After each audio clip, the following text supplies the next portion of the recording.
Wendy's, don't test me, I'll put you in the death squeeze, just like an orange in the summer, the fresh squeeze. Don't forget to subscribe and click the notification bell. Now let's get into it.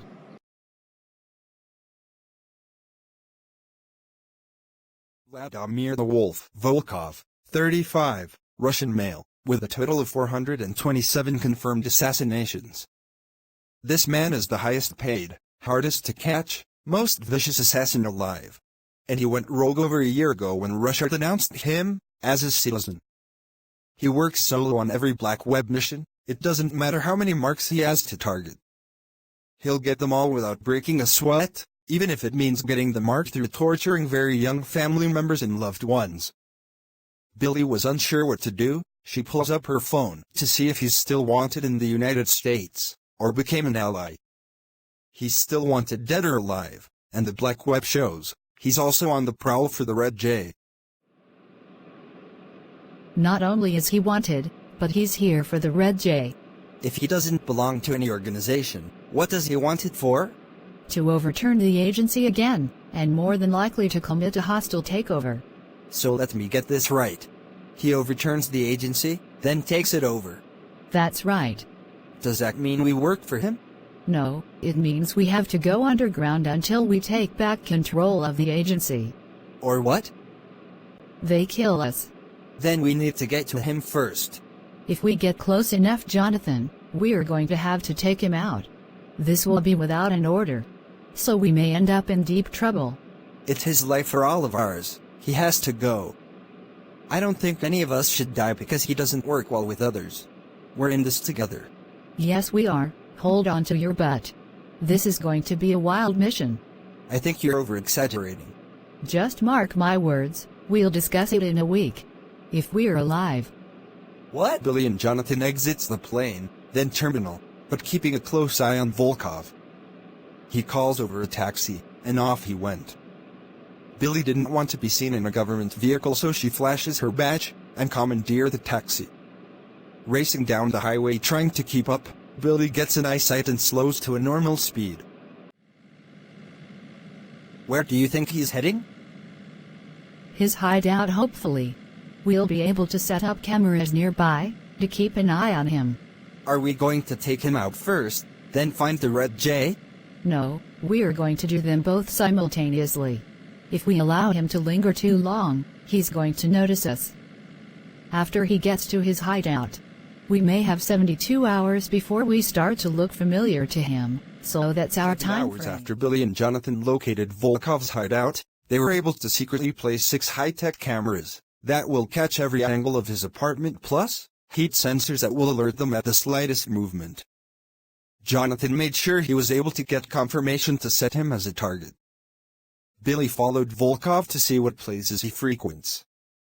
They are 20 miles outside of the range of the Red J, and Jonathan is following up on its location. Red roses, for the Red J. Where is he heading? After another 10 minutes. Roses are red. Faces will turn blue. Here's to that Red J file. I'm coming for you. Billy peeks around the corner to get a glimpse of Volkov, as he walks out of the flower shop with 24 freshly cut red roses, and a bag of black rose petals. Billy knew that he was going for the file, and going for it now. She reaches out to Jonathan to find out where he's located. Jonathan was a mile away from the site, and Billy told him that they have to make the move and make it now. Jonathan is going for the file, which was been confirmed to be at that location. Billy is going to cut Volkov off at the path. Billy slides into the room waiting for Volkov to get closer to where the key is located, to get the Red J. She felt a vibration. When she looked down at her phone, it was a message from Jonathan.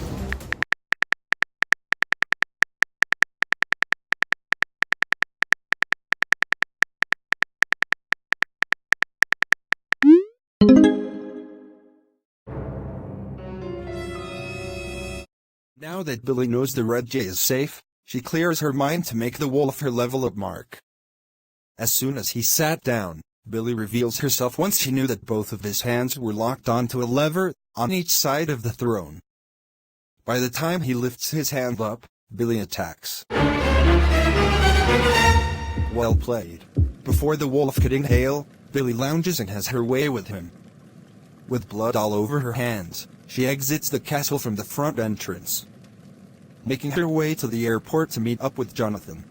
Billy and Jonathan met at the front desk, got checked in, and retained the suite on site, since they have a 5-hour wait because the plane is delayed. They changed their attire, and discussed the Red J file. We should make a copy just in case the agency comes after us. Making an extra copy will cause us to work 10 times harder to secure both of them, since they can't be in the same place. They will forever be our responsibility, just like the unicorn file is Eric and Rhonda's. Let's leave the file closed. I'm not worried about being marked. That's the possibilities we signed up for. But it shouldn't be that way. We put our lives on the line, and for what? To be marked as soon as a mistake is made? First, we are paid well to do what we do. Our families are generally secured, and we live a better than stellar lifestyle. What employer do you know that'll pay for you to travel the world? Personally, I enjoy it, which is why I was hired on. And I'm sure you showed certain qualities that they brought you aboard too. I showed qualities, otherwise they wouldn't have scouted me. But, I feel we shouldn't have to look over our backs, that's all. If you want to keep your morals, you'll have to leave the agency for that. But you knew that already. Well, since that's out of the question, I think we should secure the file and move to Dubai. Wouldn't that be lovely? Definitely. Let's get ready. Our plane is about to board? Billy and Jonathan make their way through the airport, but before they could get on the plane, they were stopped by 2 other assassins, asking for them to hand over the Red J. Billy looked around, and noticed there was no one in the waiting area. Without further hesitation, Billy injects a lethal dosage in one of their necks, and slowly sat him down in one of the chairs. Jonathan snaps the neck of the other and sits him next to his deceased partner. The hunting begins. Well, let's get to them before they send anyone else.